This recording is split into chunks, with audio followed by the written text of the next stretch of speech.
Right, bit of an update on the latest build. This one will be called the Monaro, obviously that's the make of the car that's on the front of the sign. So yeah, starting with the sign, it's the one I bent over. Otherwise they're a bit high, a bit bigger, too big a box. So I bent that one over. So the top of the box is going to be part of the sign.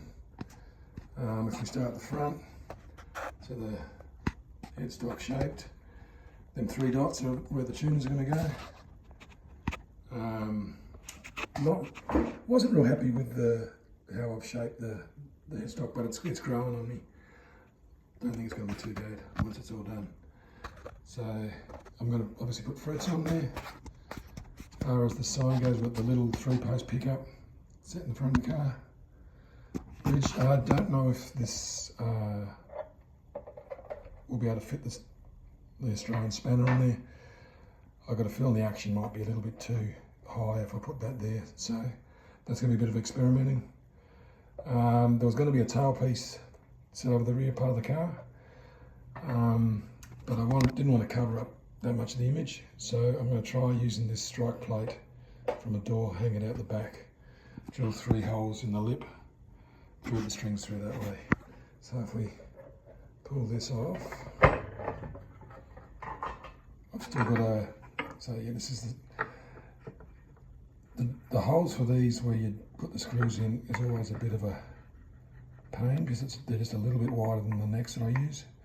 So I'm going to have to reinforce in this corner here. It's going to pretty much drill through the joins where the screws are going to hold it on. So hopefully it's strong enough. The output jack will be through here to plug in the back. You see that's where the pickup sits. As far as this neck goes, it's Tasmanian oak. When I've tried to smooth it out or sand it and shape it, found this one section here which is really knotty and bumpy, and hopefully we can say it adds character. Because yeah, it's not going to be dead set smooth on the back there. So I'm going to have a bit of a back angle, so it's a lot narrower here than it is up here. So that way the headstock tilts downwards, gives a little bit more playing height over the image. So as far as sound holes, I go to my old favourite, which I cut off these Barocca tubes about there, drill a hole through the top, cut a hole, chuck that on there, so a bit of a sound hole.